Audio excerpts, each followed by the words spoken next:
And we're going to be waiting 6 more minutes in order for everyone to jump in. And then we're going to go ahead and jump into the lecture.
Uh-oh.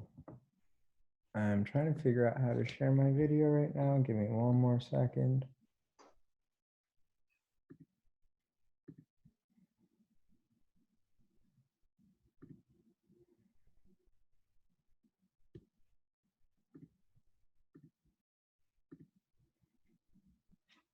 There we go.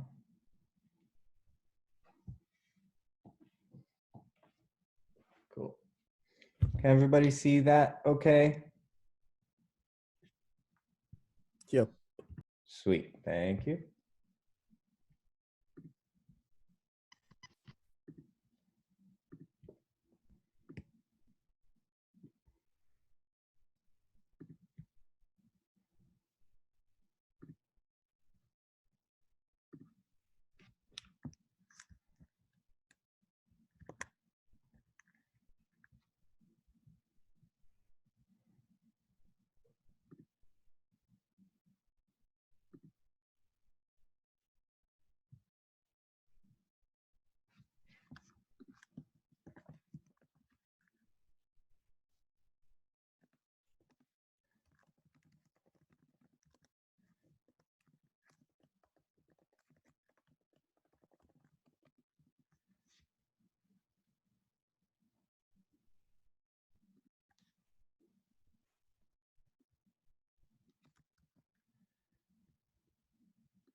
Awesome. Let's get started. One quick ask that I ask of everyone is if you could please mute your video, that would be really helpful as well. Just for the bandwidth. I know that for large Zoom meetings, we've had issues where if a lot of people are sharing video, then that can be problematic. So anyone who has their video on, please mute your video. That would be super helpful. I'm expecting many, possibly over 50 participants today. So that would be awesome if you could do that. Awesome. So this is a little weird, obviously. This is our first lecture where I've not been with you guys like in person, but we're going to do the best that we can. And today we're going to be moving to a new online format, obviously. I think you're all aware of that, given that everyone is in this meeting. So we're not going to change how we're going to structure the class necessarily. So the first question I want to ask, which is something that we've always done, is how was your weekend? We're going to keep asking this question. Feel free to unmute yourself and share how your weekend was, how your spring break was. I'll go first. My spring break was interesting.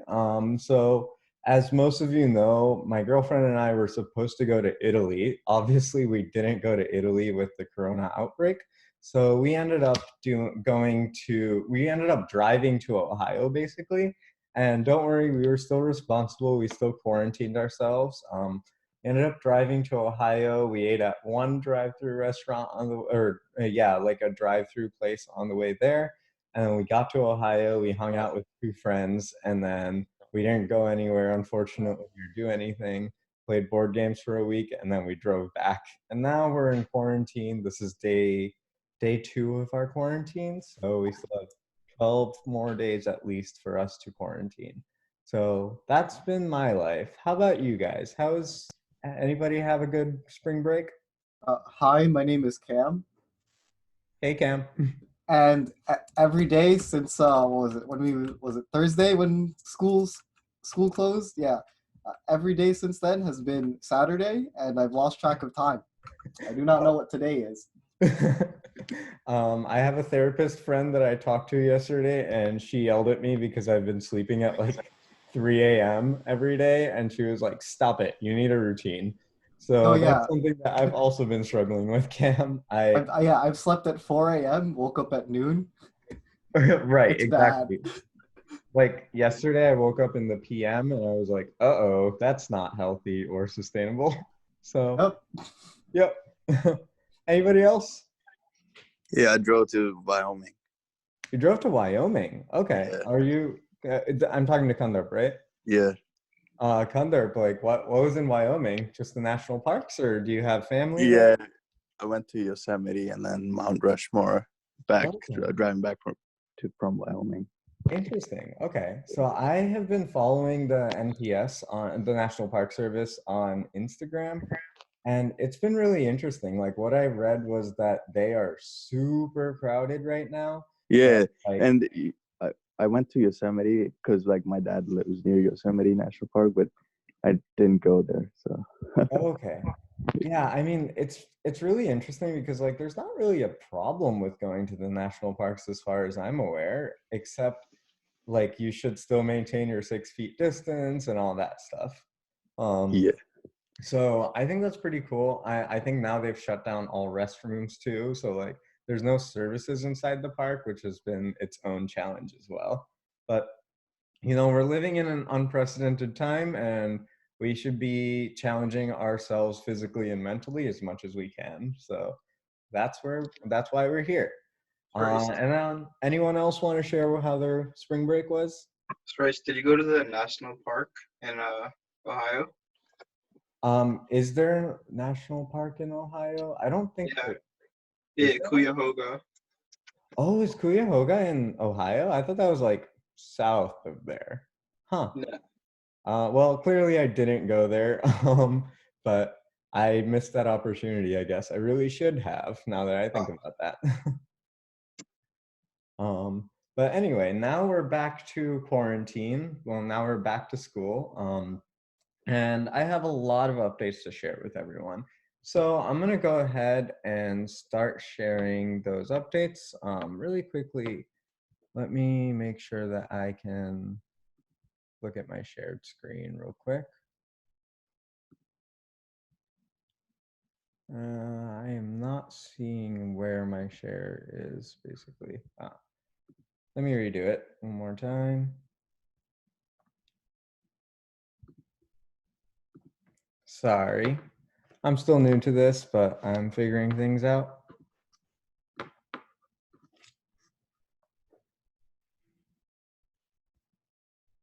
All right, cool. Can everyone see my screen all right? Yes, sir. Awesome, wonderful, cool. I'm unmuted. Sorry? Actually, I was literally talking for like 5 minutes. Oh no, sorry about that, David. Stop. I'm muting everyone. If you have a question, we'll get to video etiquette soon. For now, everyone please mute themselves. I'm gonna go ahead and mute you as well. And then we'll get to video etiquette pretty soon. Cool. So the objectives of today's class, we're going to be talking specifically about COVID-19 updates and how it's going to affect our class. So today we have 3 different updates. The first update is understanding how course requirements have changed. The second second objective is going to be to utilize Zoom's powerful collaboration features to communicate with me, the TAs, and other classmates in the class. And then lastly, we're going to review data structures and algorithms that we have covered thus far in class. So already something's kind of different, right? I wrote something on here, I scratched it out, and I wrote in pen. That's going to be one of the first new things in our class. I'm going to be writing using my fancy little computer fancy little iPad that I bought. And that's how we're going to be communicating for most of our lectures. So this is going to be very similar to me writing on our slides during class, and it's going to be the same thing here. See, I'm gonna write there. Ooh, yikes, that was really thick. But I am going to end up writing the same way that same way that I always have been. It's just going to be online now. One note is it might be easier to follow along on your computer by just watching my presentation and then taking physical notes the same way that most of you have been doing in class. So I would actually recommend some pen and paper or potentially a different type of computer if you have one in order to keep following along with notes. So that's just my recommendation. It might be harder to watch this in split screen and take notes on the other half of your screen, but you can do whatever you find helpful, basically. All right, so we have 8 updates, and then we're gonna go through some different review algorithms and go through some interview style questions as well. So the first class update is when and where lectures are. So I think all of you should be aware, lectures are going to be hosted on Zoom, which you can download. All of you have obviously downloaded it. You will be required to attend one live lecture every 1.5 weeks. All the other lectures will be optional, but again, it's super highly recommended to attend all of the lectures live if you can.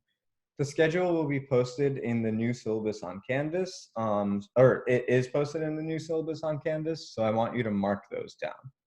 If you don't attend live for an optional lecture, you must watch the hosted YouTube video afterwards and submit the quiz on Canvas for attendance credit. So even if you do attend live for an optional lecture, you're going to be submitting a quiz afterwards on Canvas. You'll be submitting your answers, but it's just going to be a lot easier if you're attending live. I'm going to tell you when to do it and stuff like that. Otherwise, on YouTube, it's going to be a lot less straightforward on that in that sense. And then another note is that even if you, the other note I was going to say is that these lectures, again, are optional to attend live 2 out of 3 times. However, you must attend it and watch it yourself on your own schedule if you're not attending live. If you can't attend a live schedule or a live lecture that you are required to attend, then you can email me and then we can work out a different lecture that you can come to or something. I'll be flexible on that. But you must be attending one live lecture approximately every 1.5 weeks. And this does count for attendance, and attendance is worth more, which is one of my other updates. So real quick, this is section 2's live lectures. If you are in section 2, please write these dates down. These are very important dates. You must show up in person live for these dates. As you can probably tell, Subhashree is in this call, and she will be keeping track of who's in this call and who has attended live, and we'll be making a note of that for your attendance points. So this is section 2's live lectures that they are required to attend. Here are section 4's live lectures that they are required to attend. Please mark these down if you are in section 4. And then here are section 6's live lectures that they are required to attend. Of course, on the syllabus, I've listed all of these in chronological order. So if you want to, you can attend every single one of these live. And I really hope everyone can attend all of them live. That would be really cool if people are coming to live lectures outside of their required ones as well. Cool. Our next update is how we're going to communicate in our virtual classroom. Obviously, communication is going to be very different here. So what we're going to do for communication during lectures is raising your hand. Keep yourself muted and raise your hand, which is a Zoom feature. I don't mean like physically raising your hand like I'm doing right now. I see that Liam has raised his hand already. Great job. So keep your hand raised and we will lower it. Either you or a TA, either I or a TA will lower your hand after calling on you. At that point, you can submit a question over chat or answer a question through audio. Don't forget to unmute yourself when you do that. One more note I wanted to say is before we call on you, just start writing up the question if you're going to submit over chat, because it's a waste of everyone's time if we're just burning some dead air waiting for you to type up the question. And then a TA might answer the question via chat, maybe, or I will answer the question verbally as well.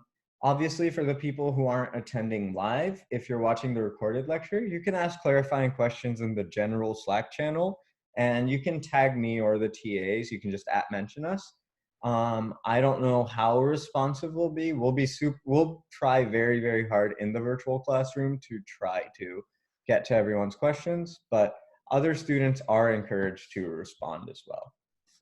Really quickly, I saw that a few people had raised their hands, so I'm going to lower Liam's hand now. Liam, did you have a question? Hello, testing the mic. Yep. This raising was just to demonstrate the raising the hand for people who don't know what the raising the hand feature is in the Zoom.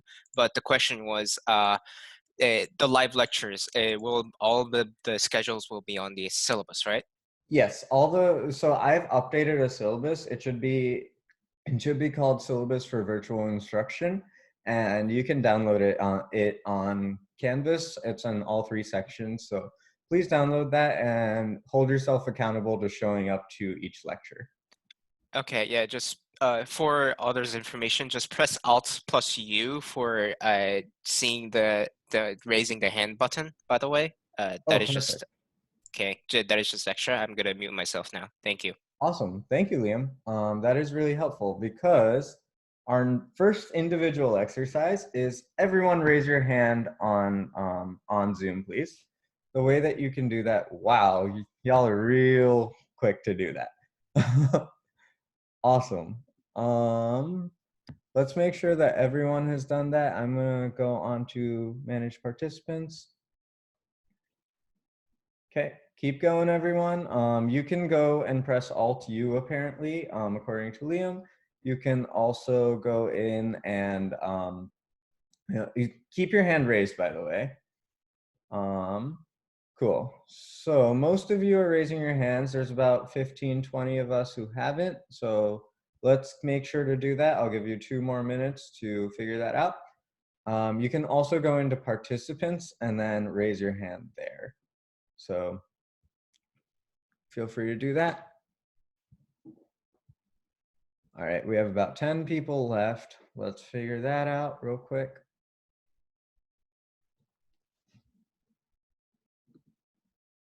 Yeah, you can also drop down the participant menu on the top right, and then you can use that to raise your hand.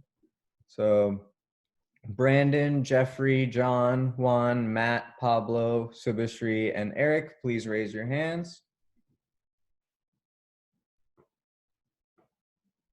Want to make sure everyone does it. We'll just wait a couple minutes for everyone to finish raising their hands so that so that everyone knows how they're going to be doing that.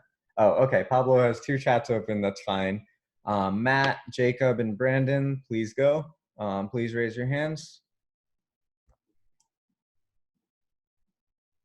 If you're confused about that, you can chat with Subhashree. Just open up a chat later.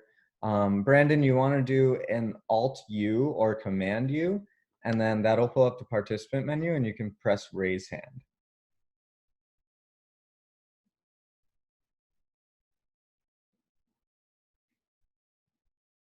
I will give, I'll let you figure that out. Yep, you see it, great. I'm not sure if Eric is listening in onto us, but we'll move forward. Eric, if you're still there, raise your hand at some point, and then you can lower your hand at your own pace. Cool, everyone, go ahead and lower your hands now. Awesome. Sweet. So that is how we will be communicating in the virtual classroom. So please, no worries, Eric. So you want to press Alt-Y apparently to raise your hand, or Option Y on Mac in order to raise your hand according to Matthew. So go ahead and try that later, but everyone can lower their hands now. That would be great. Sweet. Keep your hand raised if you have any questions, but other than that, you can go ahead and lower your hands.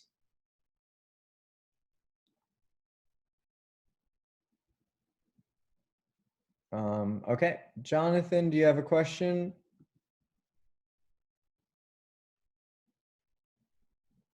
Nope. Okay, cool. I'm gonna keep moving forward then. Awesome, good job, everyone. That went more smoothly than I thought. Sorry, no, Jonathan Botros. He had his hand raised and I lowered it for him. But if you have a question, feel free to raise your hand again. And this is how we're gonna communicate going forward. So please raise your hand whenever you have questions, whenever you wanna interrupt. Same as in lecture, raise your hand on Zoom where you would raise your hand in lecture. Cool. Our recitation formats.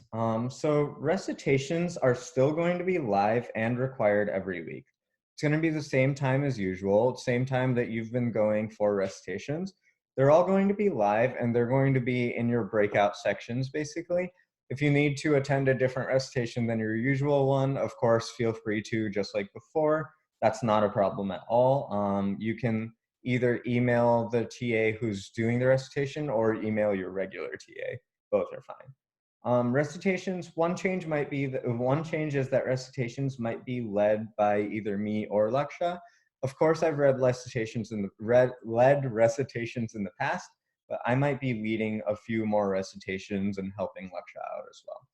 And then recitations might also feature some sort of daily quiz, which is, of course, graded on participation. So if you come to recitation and upload something on Canvas, you'll get 100. Please don't troll, of course. Please upload something that's related to the problem and we will give you the points for it. All right, Jenna, you have a question. What's your question, Jenna? Will the recitations be on the same Zoom link? Great question. Are recitations on the same Zoom link? Probably not. I haven't figured that out yet. I will figure that out by the end of, they won't be on the same Zoom link, I'm pretty sure, but I'm not sure how to do 2 Zoom links, so they might be on the same Zoom link. But if Laksha is leading, then he will send a different recitation link as well. Either way, we'll get that figured out and we'll communicate that to you on Slack and via email in the next couple hours. Okay, thank you. Yep. And then Liam, do you have a question? Oh, never mind. Okay. Cool. Let's keep going. Partner exercise. So this is going to help us discover a new feature in Zoom as well. So I want you to work with one partner. I want every single person in this Zoom link to message someone else, basically. So we want to message each other with when our recitation is going to meet. So message the person you generally sit next to in class. If they're not in the chat, message someone else. You can message me privately, whatever you want. Don't message the public group. I want you to go in and see this thing right here where it says everyone in the chat link. So in this everyone, you can basically go and change the everyone to select a specific person. And I want you to go in there and actually go through and message the person that was sitting next to you. Liam, the person sitting next to you was Zach, but you can message someone else and you can do that. No worries. Message anyone you want, really. Please don't message, or don't all of you message Yasmin, who's first, or anything like that. But yeah, you can message your partners. Make sure to do that.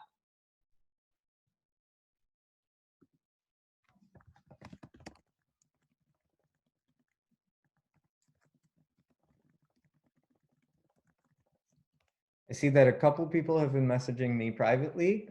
Great job. Also, raise your hands if you don't have a partner.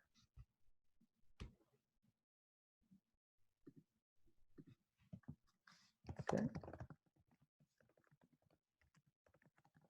I'm gonna send the names here if you don't have a partner, and then y'all can figure out who you want to message.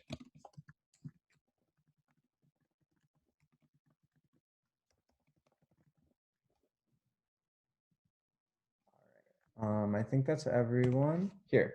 Oh, sorry about spelling your name wrong, Nick, but Nick and Eric can be partners. Yevgeny and Dustin, Luis and Nicholas, and Sean, you can be my partner.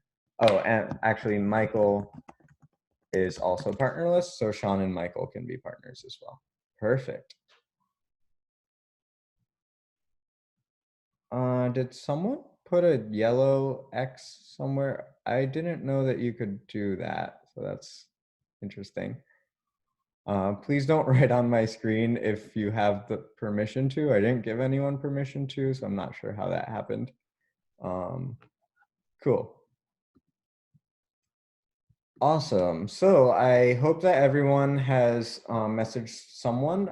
Raise your hand if you hadn't messaged someone privately on the Zoom chat. Okay, Yevgeny, can you please message me privately? And yeah, Alex, I'm gonna look into this and make sure no one can write on my screen as well. Oh, yep, Yevgeny, you've already messaged me. Great job. So everyone in the class presumably has messaged someone, so great job on that. The other note that I wanted to make is that you don't have to use Zoom for partner exercises. You can use Discord, you can use Slack, whatever you want to communicate, iMessage, Snapchat, Instagram, I don't really care. So you can do whatever, you can use whatever technology you want. Just make sure that you are participating in the partner exercises, especially with the online lecture. So during lecture, I won't be checking Slack. Make sure that if you want to communicate with me, you are communicating via Zoom. That's the only way you'll be able to reach out to me, which is why I wanted to make sure that you know how to private message people. All right, here, oh, are you guys seeing my screen? Does it, oh, there we go, okay. This is a big class update. Class update 4 is that starting with project 2, late work is now accepted for full credit as long as the answers aren't posted for each, for that homework assignment. I strongly encourage you to keep going with those due dates. The reason is that I want to make sure that you are keeping track with what you've been with the workload and making sure that the workload is week appropriate. But I will be accepting late credit leniently as long as the homework, as long as the solutions aren't posted. I'm also not necessarily going to guarantee when I post the solutions. So it won't be the next day or 2 days later, but it could be as soon as like 3 or 4 days later. So if it's posted, then you're down to a maximum of 50% credit. And I can see who has opened different files on Canvas now. I just discovered that over the weekend. So if you have opened the answers file or the solutions file and you don't copy, then you can get a maximum of 50% credit. Yeah, so Matt asked, isn't seeing who opened the file pointless because we can just get it from someone else? Yes, so that's definitely true. If you copy the answers, it's going to be super obvious, like I've said before. Both the previous instructor and I have been able to notice when people have actually copied. So if that happens, you will get a 0 on your assignment and you might risk being expelled. This is not a position that I want you to be in. You will be getting a 0 if that happens, and I will be reporting you the same way that we always have been. So please don't copy. I'm giving you the benefit of the doubt by allowing you to submit submit your work, even if the answers are being posted. Please don't open that up. If you open it up, then you're automatically down to a 0. If it's already posted, but you submit it without looking at the answer sheet, then that's fine. You can get 50% credit. Again, this is me being lenient because of the difficult and stressful time that we're in. But I want you to keep track and I want you to keep doing the work along the way. If you don't have something turned in by the time it's due, I'm still going to, oh, did anyone else, can people still hear me? Okay, sweet. Cool. So I still want you to do work on a weekly cadence because there's no way that you can do all of this work the last week or anything like that. Plus, you'll only get 50% credit if you put everything off to the last week, and you'll almost definitely fail. So definitely don't do that. Please turn in your work on a regular cadence. Otherwise, there's going to be big problems. So please keep doing that, but I do want to give you a little bit of leniency along the way. George, do you have a question? Nope. Okay. Is the 3-day late thing waived? The 3-day late thing is going to be applied for the first half of the semester. And if you took more than 3 late days for some assignments, then you're still going to get 50% on some of that work. But there are no more 3-day late days going forward. If you haven't used them, good job. If you have used them, it's fine. Doesn't really matter. From now on, it's all late work is accepted for full credit until the answers are posted. They even said I should have used them. If you didn't use them, that's probably for your own benefit because people who used the late days actually had twice as much work during a single week, which isn't great. So you probably had a less stressful time than the people who did use the 3 late days. All right.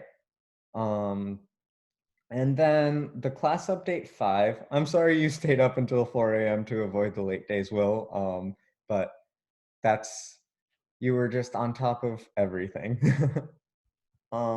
Cool. Class update 5, daily quizzes are still going to be due. This is not really much of an update in some sense because we're still going to be doing a daily quiz and it's going to be due for everybody in all sections for all lectures. And even if you attended on YouTube Live, you still have to submit your daily quiz. You should be submitting your daily quizzes asynchronously and submitting them on Canvas by 11:59 on the day after the lecture, by 11:59 on the day after the lecture for attendance credit. So today is Monday, March 23rd. The lecture quiz is going to be due March 24th by 11:59 p.m. Daily quiz instructions now might be verbal. They're no longer going to be at the beginning of the lecture. They might be buried somewhere in the middle, and there might not even be a slide that says daily quiz. So make sure you're paying attention. You can submit your daily quizzes by just, writing it on paper, taking a high quality screenshot, not a blurry one, or sorry, a high quality picture, and then uploading that to Canvas. You can type it up, whatever is easier, and depending on the format of what the quiz is going to look like, you can do whatever you want. Yeah, sorry, you can do whatever you want. So let's go ahead and do our today's daily quiz. So if you have a piece of paper or a tablet that you want to write on, this is what our daily quiz is going to be. If everyone can see me writing, this is what our daily quiz is going to be. We're going to go through our graph coloring, and we're going to make sure that we can graph color this graph.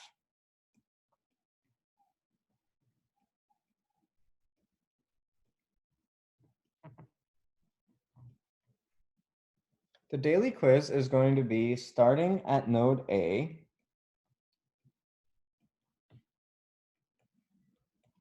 Do a graph coloring of this, and then write down how many colors you need in order to color this if you start at A and work in alphabetical order.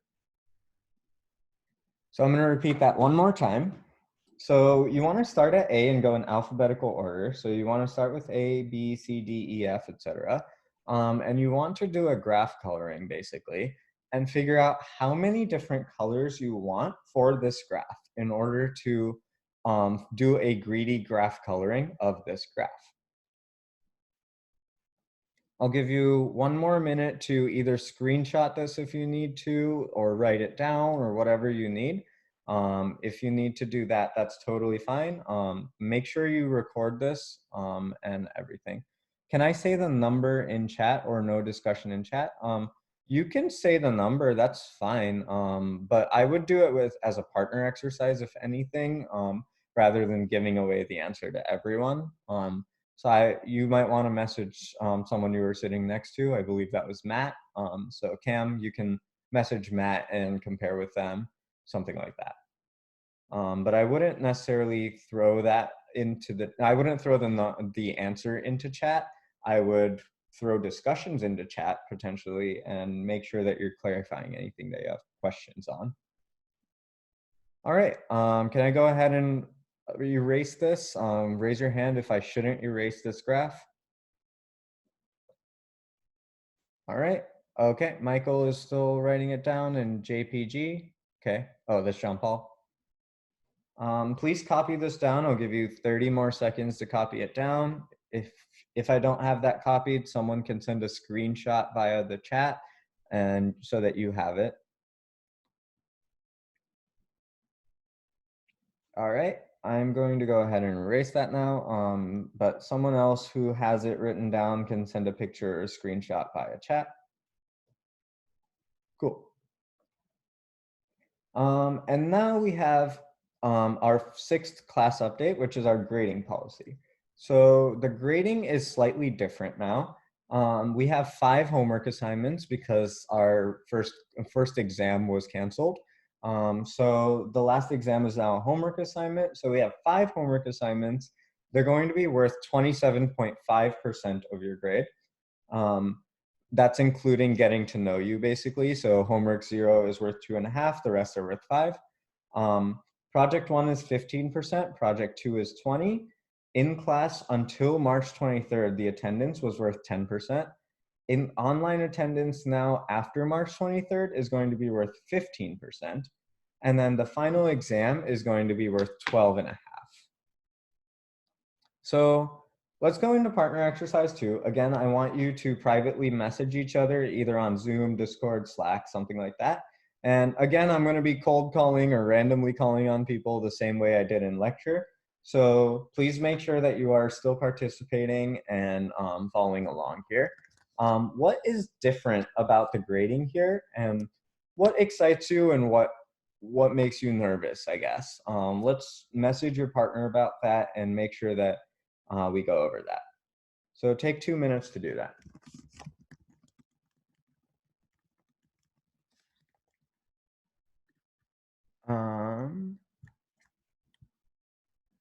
Will, what's going on? So are these slides with like all the editing and stuff like that is going to be up on what's it called, Canvas? Or The is it just gonna slides be the without original? edits are up on Canvas, but sure, I could put these new slides up as well. Okay, thanks. Yep. George?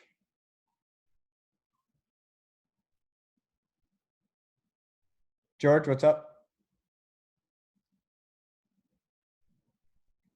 All right, George, if you're typing, I'll go ahead and ask Pablo. Hey, so I finished the quiz. I don't see an upload link on Canvas. Oh, shoot. My bad. We forgot to make that. Subhashri, would you mind making that really quickly?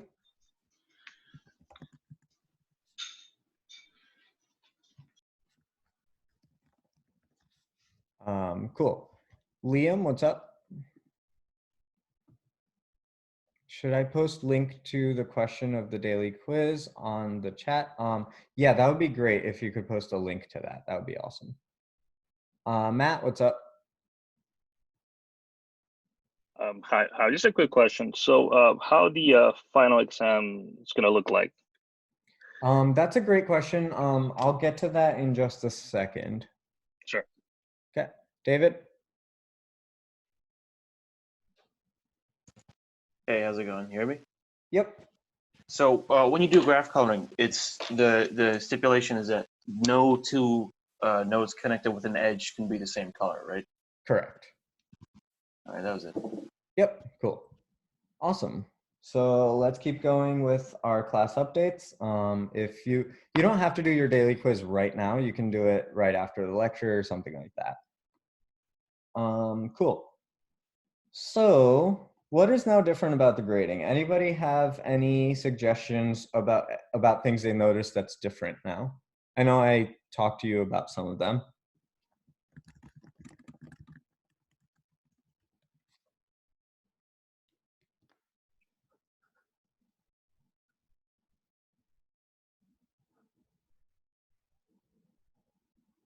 Anybody? All right, Michael, can I call on you? Michael T, would you mind telling me what else is different about the grading?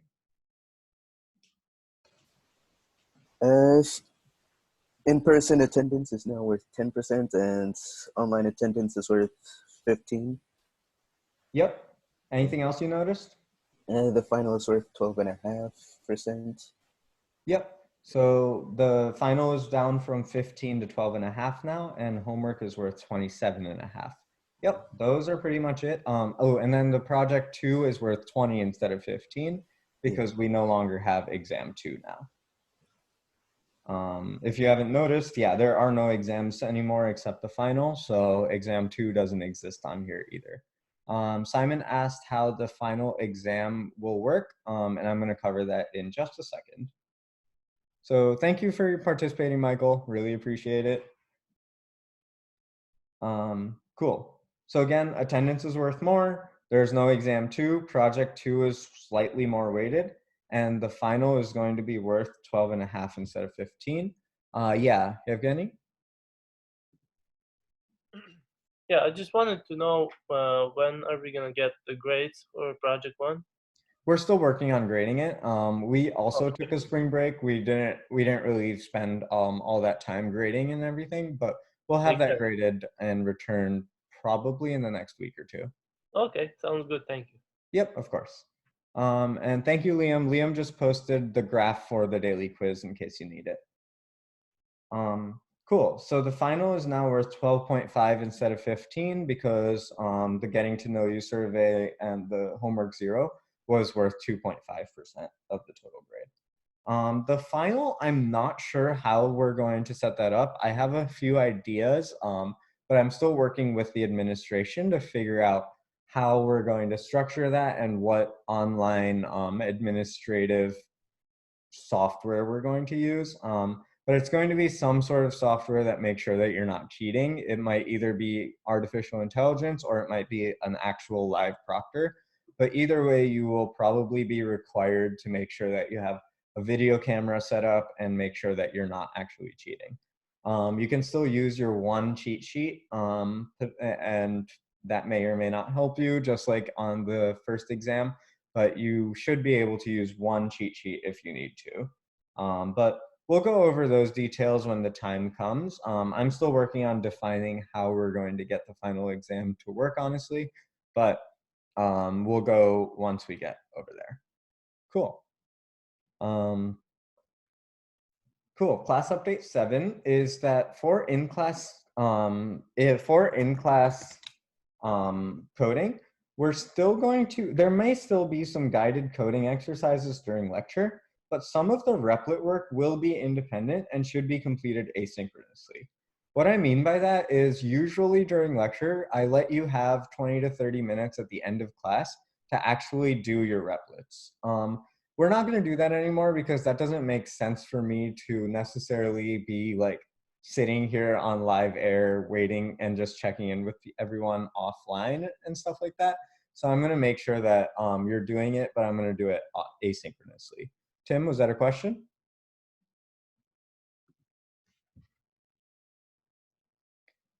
Will this exact lecture be posted to YouTube? Yes, this will definitely be posted to YouTube. And does that mean that the YouTube lecture will be posted after the lecture occurs that day? Yep. So it is going to be due that day for sure. If so, could the daily quiz be due the following day rather than that night, since the lecture will not be available until quite late that day for section 4?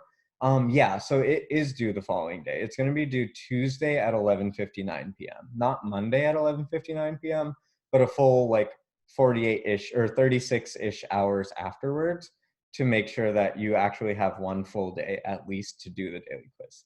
Great question. I really appreciate that. But yeah, it will be due the next day at 11:59 p.m. Thank you for asking that. Some lectures might end in less than 80 minutes, and you will be expected to use the remaining time to code up your Replit solutions independently. I don't want you to just disconnect from here, not use the 80 minutes, and just go home and sleep or something. I want you to actually code up the Replit solutions until 11:20 p.m. or 12:50 p.m., depending on when the lecture is. The TAs and I might spot check you to ensure that you are doing your Replits. So we might message you on Slack or on Zoom or whatever, and we're probably on Zoom. And then we're going to make sure that you're actually doing the Replits. You don't have to finish just like in class, but you should at least start each line. We might look at your Replit link and be like, you have nothing written. What's going on? So we want to make sure that you're actually spending time doing this because it's going to prepare you for the exam and it's going to prepare you for Project 2. For those of you who haven't done Project 2 yet, a lot of Project 2 is going to be a lot based on the code that we write in class for our Replits. If you've done all of your Replits up till now, Project 2 is going to be a breeze. If you haven't done that, Project 2 is going to be a little painful. So make sure that you're actually doing the Replits and keeping up with the class. All right, class update 8. This is our last one, and it's that feedback and real-time communication are going to be very important now. Slack is going to be the #1 place that I communicate important stuff. I've never done anything like this, and neither have you. I don't think any of us have lived through a quarantine in our lives. So there might be changes that are made on the fly, but they will also most likely be in your favor. And I said most likely just for here, but it will almost definitely be in your favor. I'm never going to be like, hey, no one's done Project 2 so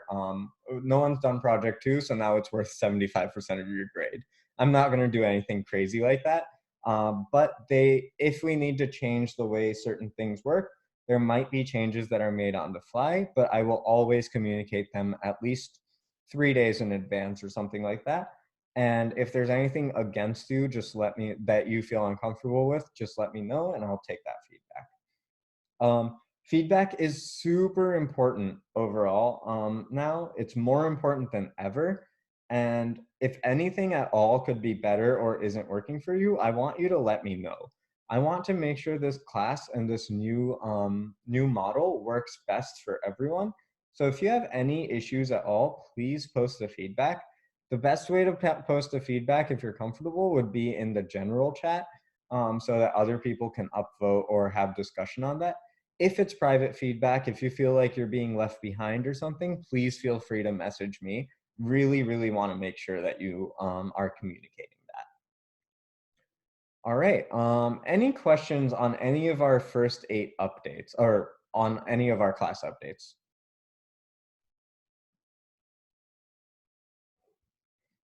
Sweet. Can we get a class vote to change the thread to Discord? I unfortunately don't want to move us to Discord right now because a lot of people downloaded Slack for this class, and we're using Slack to talk through different things. I don't think it makes sense for us to move to a different platform right now, just because then we're going to have people who are left behind in the migration and they won't be participating in the class and stuff like that. So I think Slack is what we're going to stick with. So that's all I wanted to say.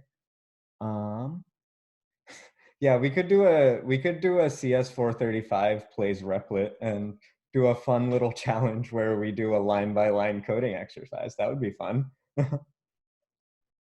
Cool. A note on homework 3 is that don't forget that this homework is due tonight. It's no longer an in-class test, which means that you should probably be more rigorous about the code you write than you would have been in an 80-minute class period. So you shouldn't have syntax errors. You should have correct method, class, API calls, etc. I don't want you to write something like in order traversal and then think you're going to get full credit on it. Like, I want you to actually write code here. We're going to, like, in class, maybe we would have given you some credit if you just wrote in order traversal or something like that, or heap sort. But I want you to make sure that you're actually being rigorous about this, because we have higher expectations for homework than we would have for an in-class exam. David? Hello, you hear me? Yep. So, being that, like you said, like, for example, we use whatever methods we went over in class. So, like, for a heap problem, we could use, like, extract max, all this stuff.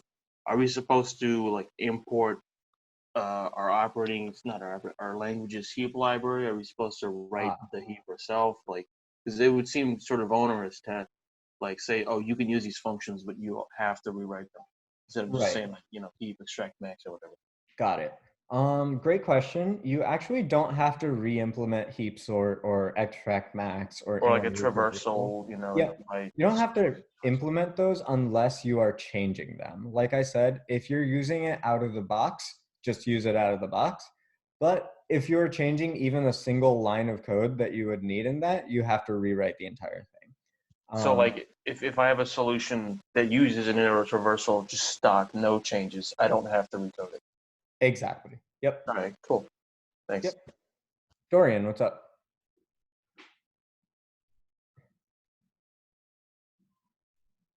Is the late policy for the homework the same? No, the late policy is different now. So feel free to look back at the updates.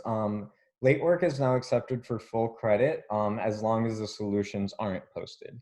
So if the solutions are posted, you can get a maximum of 50%. If you open up or look at the solutions file, you'll get a 0 on it automatically, and you will get, you might get in academic issues if you end up doing that. Yes, that includes this homework, Arthi.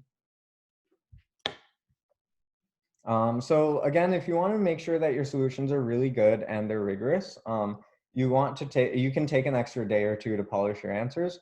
Of course, the project is worth a lot of points, so don't get behind on that project. Sweet. Any more questions on homework 3 before we move on?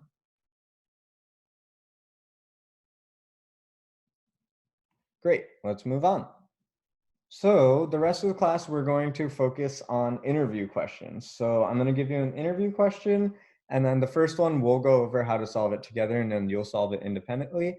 The second one, we'll go over how I would solve it, and then I will approach it in a way that I would in a general interview. Really quick, I don't have a slide for it, but y'all know what slide I always have for every lecture, and I want to make sure we're still doing that. Why do we care about class updates, and why do we care about reviewing interview questions? So let's start with class updates. Why do we care?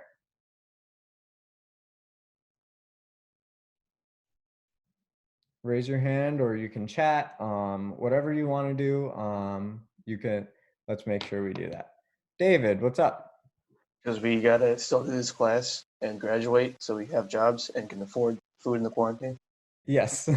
So we don't know how long this quarantine is going to go. So we got to make sure that we can keep doing this class and make sure that everything happens. Simon, that's very sweet because we want to see you, but we don't want to die from viruses. That's great. Yeah, so we obviously care because we want to succeed in this class. And one thing that I want to say is without these class updates, we aren't setting ourselves up for success. I want to make sure that you're holding me accountable for the new ways that we're going to be teaching here. And we also, I want to make sure that I'm holding you accountable for the new policies, for the new grading schemes, for everything that might be here. Let's talk about getting jobs later. I will talk about that in a little bit.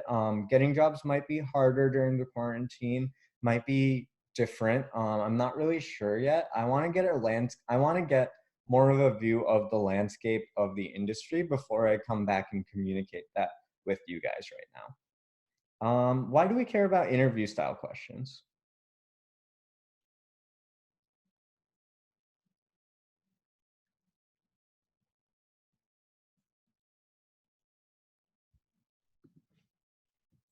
Michael, what's up?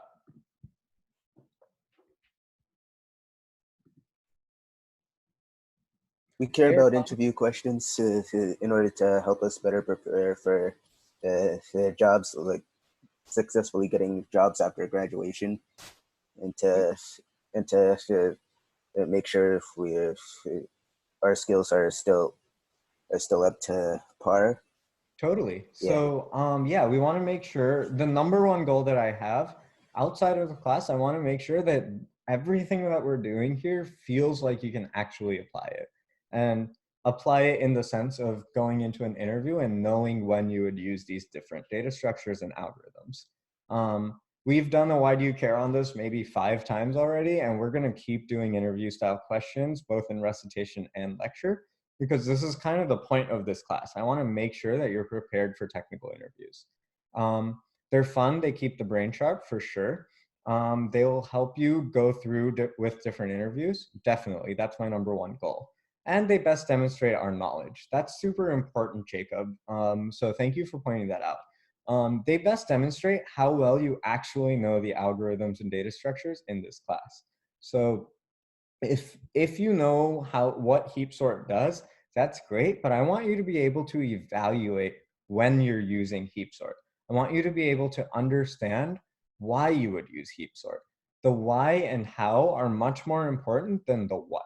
So basically, I want to make sure that you're really elevating your knowledge the same way that you would on the test, which is why a huge part of your first test was actually the interview style questions. So great answers. That being said, let's go forward and start working through the interview style questions. Feel free to grab some pen and paper or something like that so that you can start solving this on your own as well. So I'm going to read it out loud. Given a binary search tree, sorry, this should be, no, this is not a binary search tree. This is a binary tree. Given a binary tree and a sum, find all root to leaf paths where each path's sum equals the given sum. A note is that a leaf is a node with no children, obviously. And given this below binary tree and sum is equal to 22, here's an example of what we're looking for. So we start here, we have a 5. So our sum so far is 5. Then we go down, this is a 9. So 9 plus 11 is 20. 20 plus 7 is 27. So this is a 27. We don't want a 27. So we don't add it to our output array. But if we have 5 plus 4 plus 11 plus 2, that's 22. So we're going to add 5, 4, 11, 2 to our output array.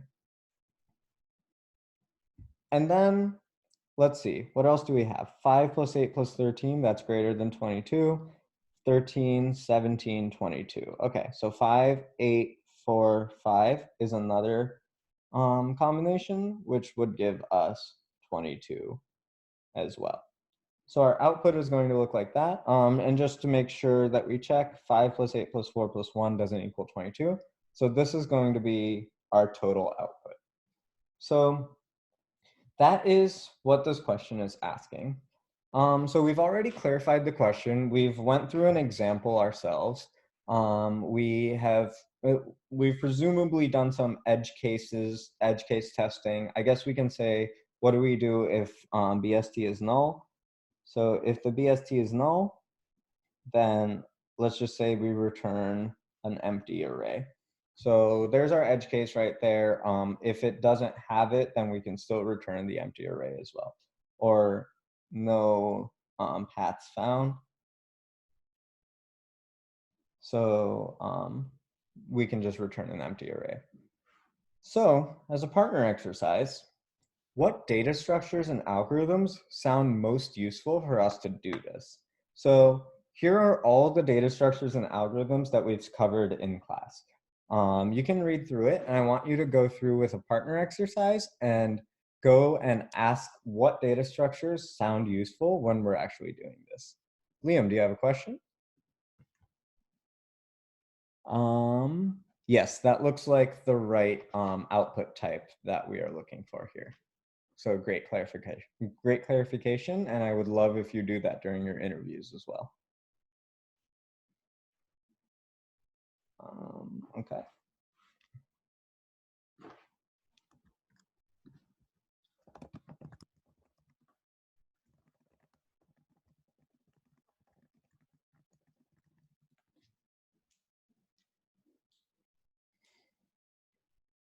So take 2 to 3 minutes to work with your partner and figure out which of these might be most helpful here.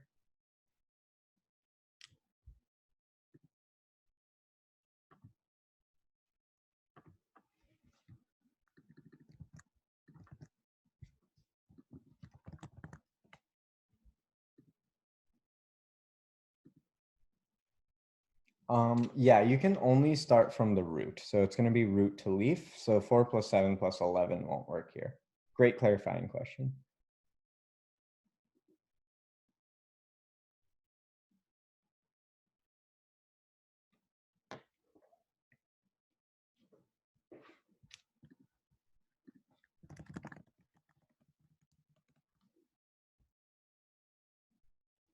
Cam, don't shout out the answer, please.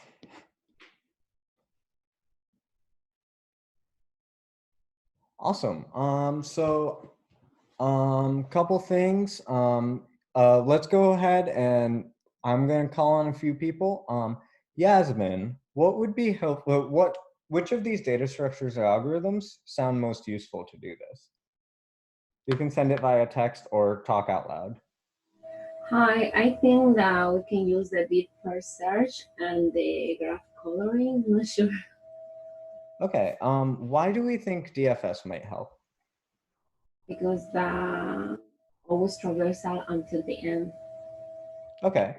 So we're doing some sort of traversal, you said, to the end. And I'm going to rewrite that to say to the goal. So that sounds like it might be a good option.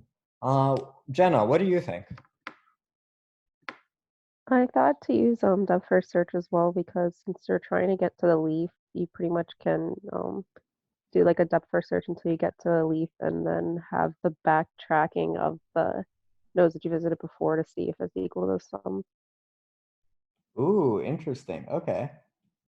And we also have a backtracking as a potential solution here. Very cool. Thank you to Yasmin and Jenna for participating. Let's go through all of our algorithms just as an exercise and make sure that we understand which ones may or may not be useful. So comparison sort, probably not going to be super useful here. We're not really comparing different numbers. Linear sorts, does that sound helpful? Probably not. Again, we're not sorting anything really. Tries, there's no prefix structure here. I don't really see why we'd use a try to like make prefixes. Heaps, heaps keep it sorted with that special property where you have like 2i plus 1 and 2i plus 2 greater than I. That doesn't sound super helpful here either. BST traversal, well, given that this is a BST, maybe we can do a traversal. That's possible. An AVL tree, I don't see why we'd want to balance this. This isn't even a BST to begin with. In fact, actually, this isn't a BST, so why would we do a BST traversal? Depth first search obviously sounds interesting to a few people. BFS, kind of the same thing, so we'll leave that up there. MDFS and cons, same exact thing. Greedy algorithms, I don't see what's greedy about this because we see the whole tree. We're not necessarily assuming that it's like a very small tree or anything. And then graph coloring, maybe. So Yasmin said that we might want to graph color something in some sort of algorithm. Anthony, do you have a question? Only positive numbers? No, I don't think it has to be only positive numbers. So great clarifying question though. And then backtracking. I actually forgot to write backtracking on this, so thank you, Jenna, for bringing that up. Yeah, backtracking actually sounds like a reasonable answer here. So we have depth first search with potential backtracking, recursive backtracking, as a potential algorithm that we might want to use here. So let's try something like this. Maybe we do a DFS starting from the root, but we keep track of the sum so far on each node. So if the value equals sum and isLeaf is true for the current, return the value. Do we think that this would work? Anybody have thoughts on this?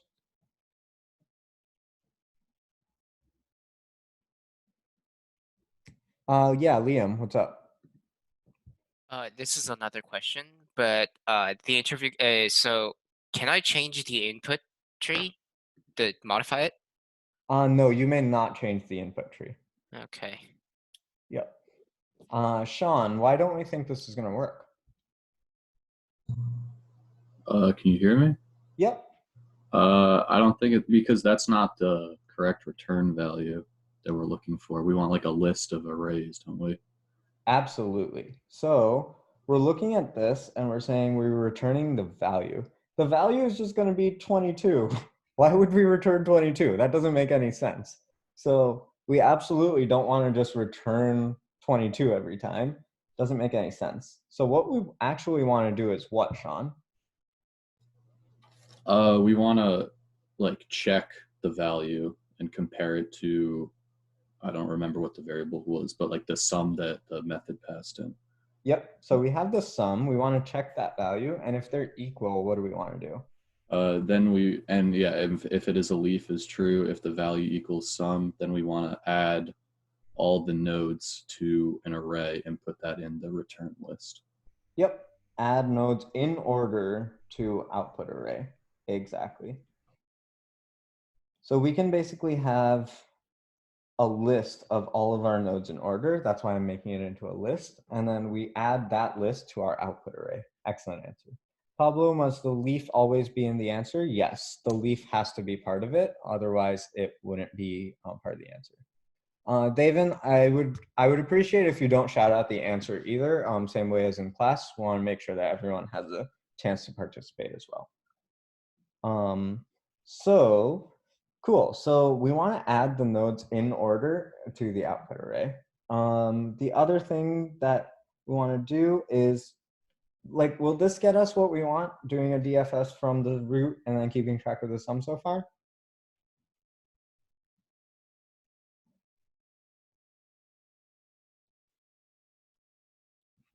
Liam? If we do this only once, wouldn't it actually only return one list? Do we have to do that for all leaf? Exactly. So if we do it once and we end after we get to one leaf that works, then we're not going to return a list of lists. We're going to return a list of exactly one list. So how do we modify that? What do we call it when we do this for all leaves? Traversal.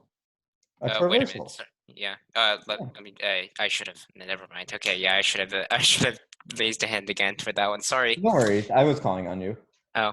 So don't worry. Great job. So now we see a DFT starting from the root, not a DFS, but a DFT. And we want to keep track of the sum so far on each node. If the value equals sum and isLeaf, we add nodes in order to our output array. Does that make sense? Is this going to get us our correct output value?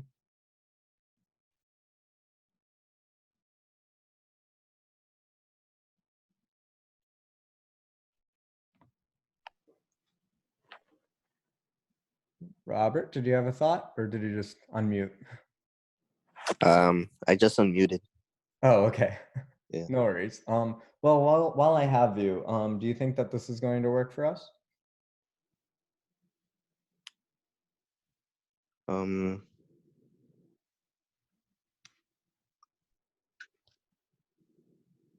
Yes.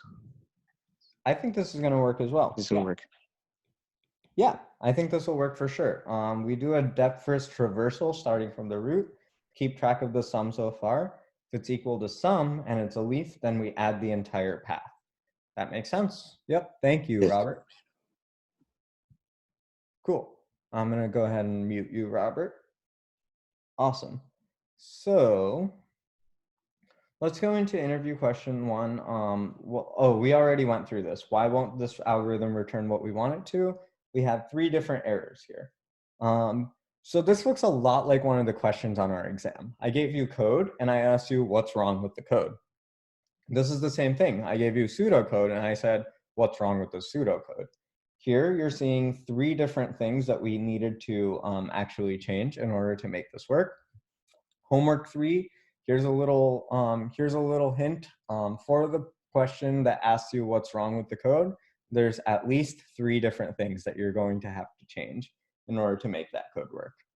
So if you haven't found all 3, if you haven't found at least 3, make sure to go through and make sure that your code actually works the way you'd want it to. Cool. So I'm not going to code this up in class right now. You can practice coding this up yourself. Feel free to submit your answers on COTD Solutions. That's our Slack group that I made with Ananya's suggestion, basically. And we basically made this in order for you to submit code and talk about code with other people in the class. It's not plagiarism for in-class activities. Please do not submit your code from like homework 3 or project 2 or something into here and be like, look at my awesome code. That is plagiarism. That is not cool. But feel free to do any interview style questions that we do in class and submit them in COTD Solutions. Cool. Any questions on interview question 1?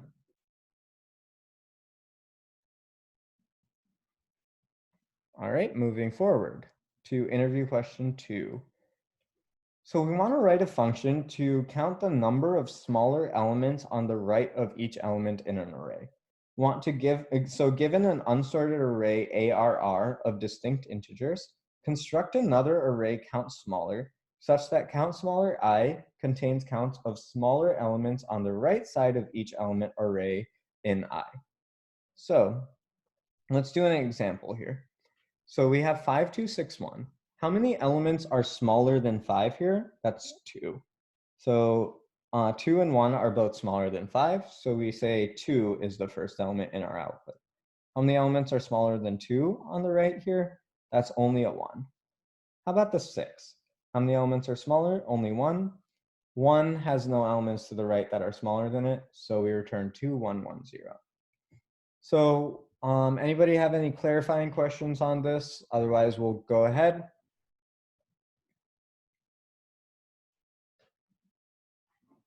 Okay. So some of the clarifying questions I might have are only positive numbers. Is it only positive numbers? I don't think it would matter. So let's just say no, that's not true. Alan, do you have a different clarifying question?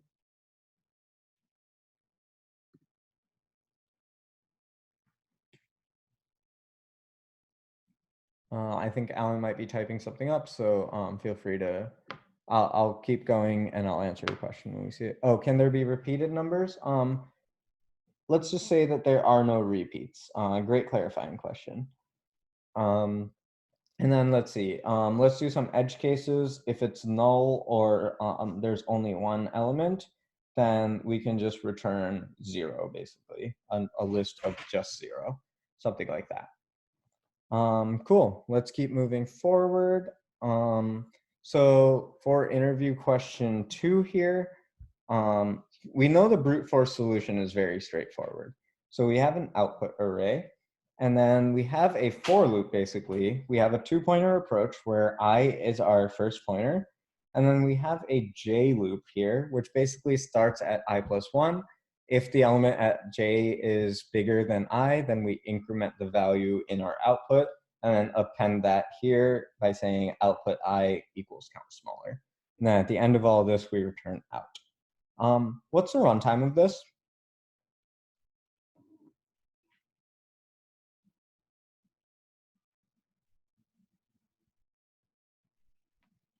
Eric?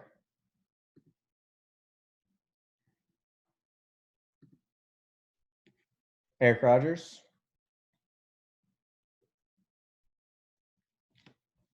N squared. And what is n?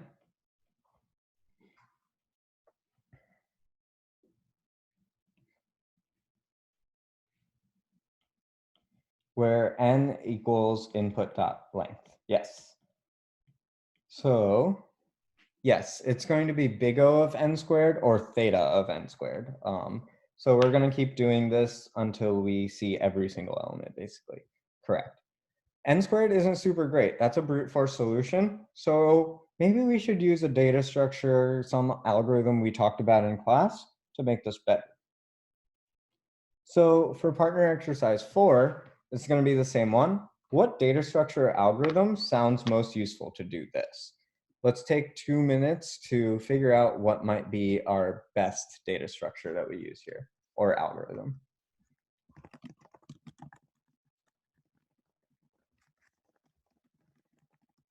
Please make sure you don't shout out the answer. I want to make sure everyone has the opportunity to think about it as well.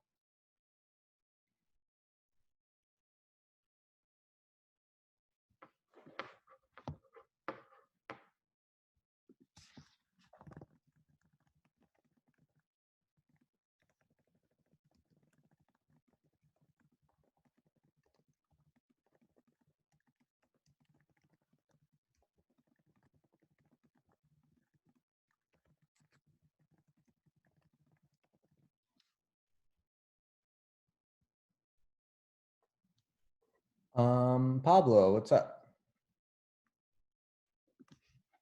Are we allowed to destroy the data Are coming you in? allowed to destroy the data? Yeah, sure. All right, anybody have a thought on what data structure might be useful here?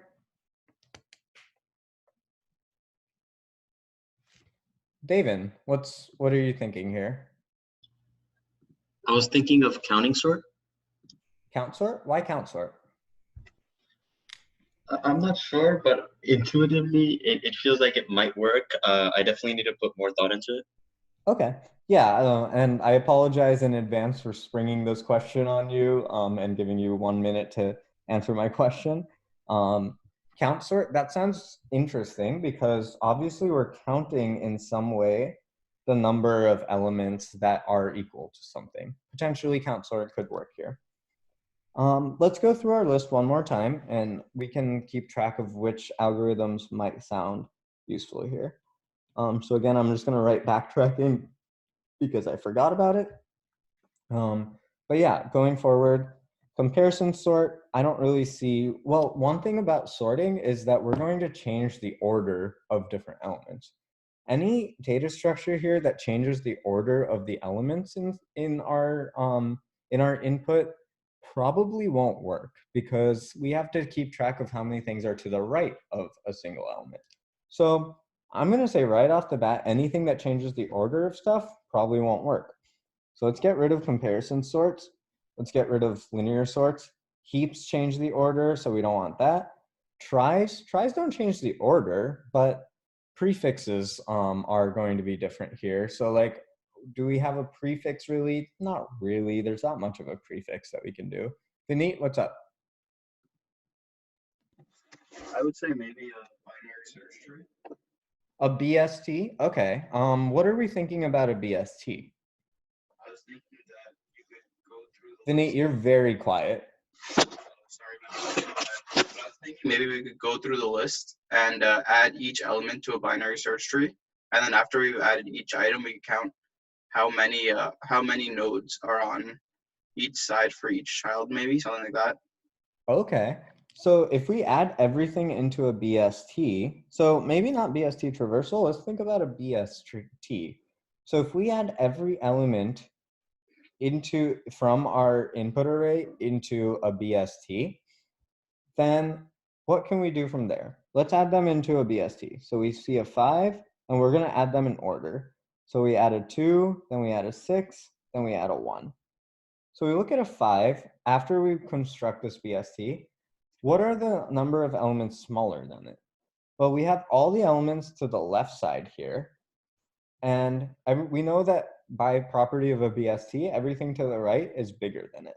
So everything to the left is smaller. So we just say that's the size of the left subtree. For 2, it's the same thing. Everything to the left side of it, the left subchild of it, the size of that is the size of our the size of what we want to return. For the 6, we say there is no left subtree, so we say 0. For 1, there is no left subtree, so we say 0. So our output is going to end up being 2, 1, 0, 0. Is that right? Doesn't sound right. What did we do wrong here?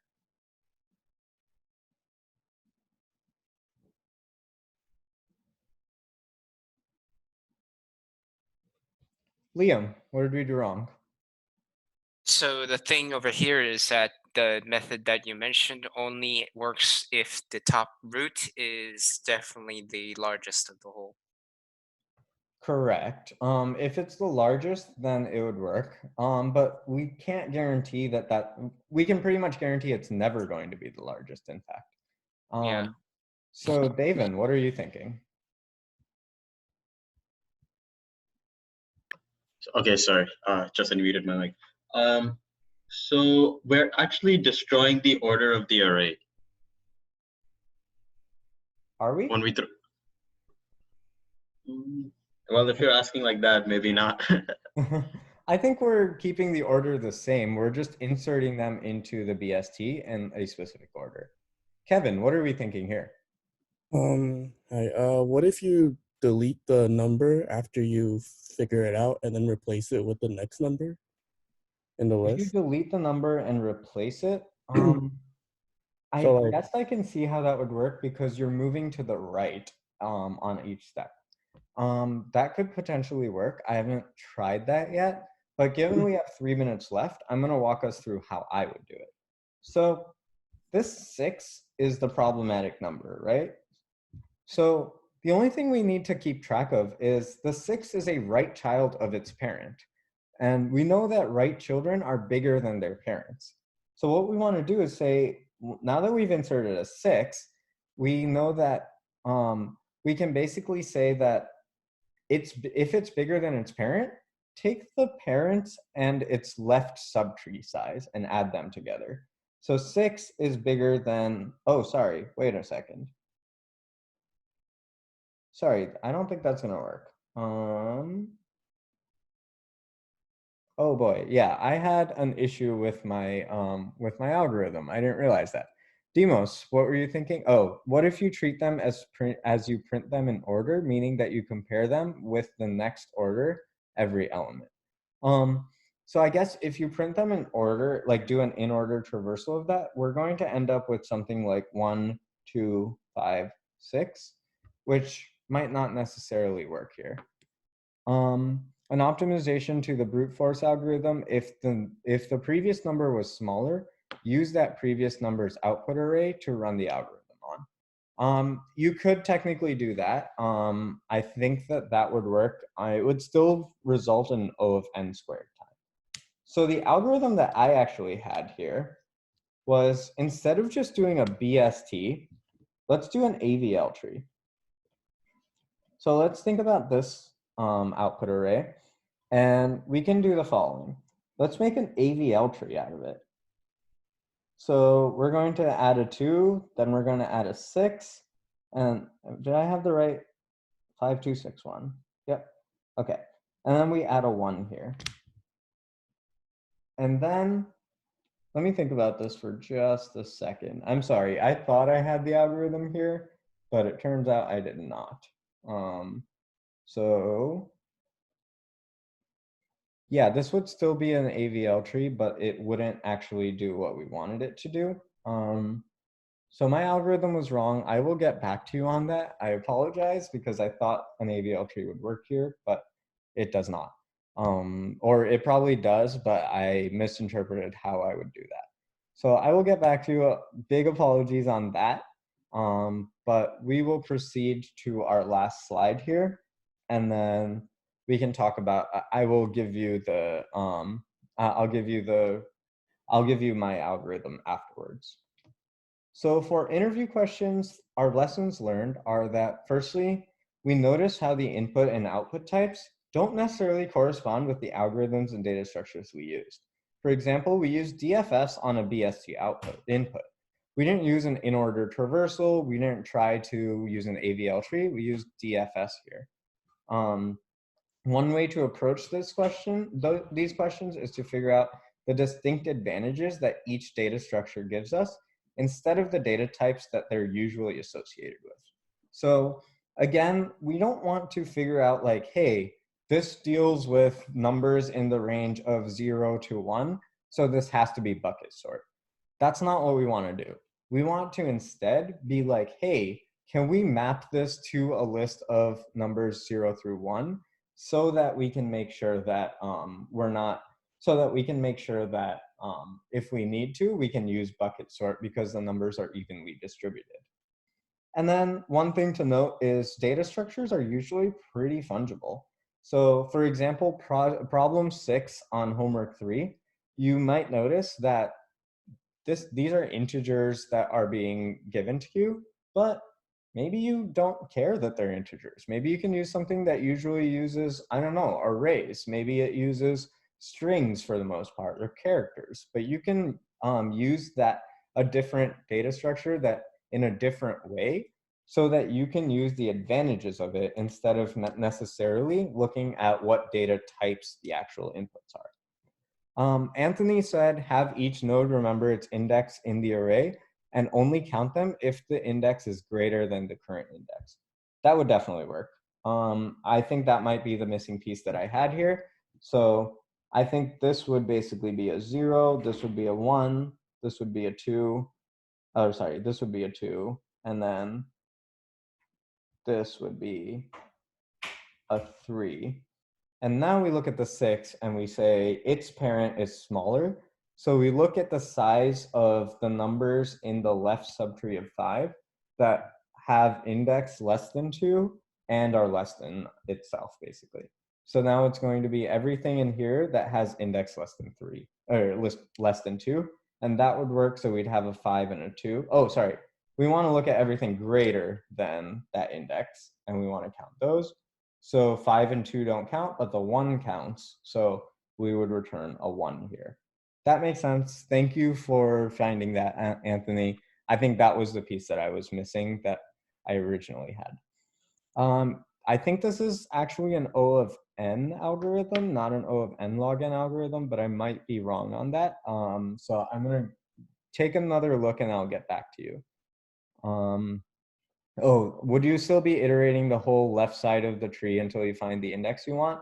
That's true. That would make it an n log n algorithm, because for each element, we're balancing the tree. The height is log n, so we're looking at log n number of elements, and we're doing that n times for once per each insert. So I think this would be an n log n algorithm. I want to see if there's an O of n algorithm, but I kind of doubt it. I'll get back to you on that, and I will post my solution on COTD-solutions if someone else doesn't beat me to it first. I'm sorry we went over for our first lecture. It's 11:23, so I apologize for that, for holding you 3 minutes late. But if we have any more questions, feel free to ask me. If not, you can leave the Zoom chat and or you can leave the Zoom link, and then that's totally fine. Thank you for coming. I will see you all on Wednesday. Kandar, what's up? Hey, I had a question on homework 3. So I was trying to do 7B, the merging to BSC problem, and I found a way, but and the way I was thinking, we had to delete like different nodes after we traverse them. Is that allowed? For 7B, was that the one where you have 2 trees? Yeah. Yeah, I mean, you can delete the nodes if you want. That's fine. Okay, because like I was my code kept on like getting into an infinite loop if I was not deleting the node. So Okay, yeah, I'm fine with that. okay, yeah. You Thanks. just keep in mind constant space, so no recursion there. Yep. Okay. Thanks. Arthi? So the next lecture, that one is required for section 4, right? Correct. So you will be required for section 4. And the section 4 ones start at 10 or 11:30? They're going to start at 11:30 as well. It's posted in the syllabus, so you can take a look at that as well. Okay, okay. So it's the same time as class, basically. Okay, I forgot my other question. Never mind. Oh, you had I didn't hear you. What did you say? So I forgot my other question. Okay, no worries. You can message me on Slack later if you want to as well. All right, any other questions? If not, I will end the meeting here, and then we can, someone can post their answers on COTD solution. Liam, what's up? So this is just a thing for homework 3. I just kind of had a question. So is there a way? Sorry. So I uploaded the wrong solutions right now. Can I replace it later on, then post a new one right afterward? You can resubmit it. Yeah, just feel free to message the TA if there were technical difficulties or something. Okay. Yeah. Thank you. Yep. And Mayank, you had a question? Mayank may have left the chat. Okay. Cool. Any other questions? I'll stick around for 2 more minutes. David? So, damn, I forgot my question. I'll get back to you on Slack. Sounds good.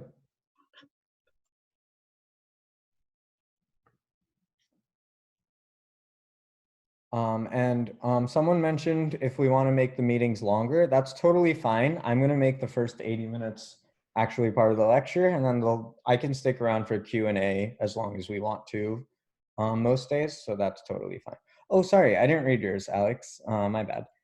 Question 4, do we have to fix his code to do what is intended? I think so. I don't remember. I think that's one of the questions, but I might be wrong on that. Let me double check on that. I'm pulling it up right now. Yeah, 4B says fixes code. So I believe, yeah, you need to fix Matthew's code in 4B, exactly. Davin, really quickly, now I remember, does it matter if left subtree has smaller values or right subtree does? Because to me, it's just an implementation or convention. Yeah, it's mostly just a convention. That's going to confuse everyone you talk to if you use the right subtree for smaller values. That's a little weird. So I wouldn't do that. Cool. To do a BST and just a traversal, I'm not sure what you're referring to. Oh, to do a binary search and just a traversal.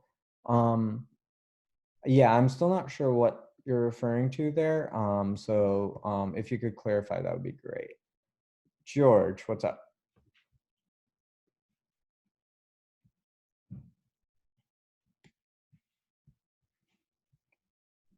Hey, George, you might still be muted or something, because I think I've called on you a couple times and you haven't been saying things, so make sure you're unmuting yourself.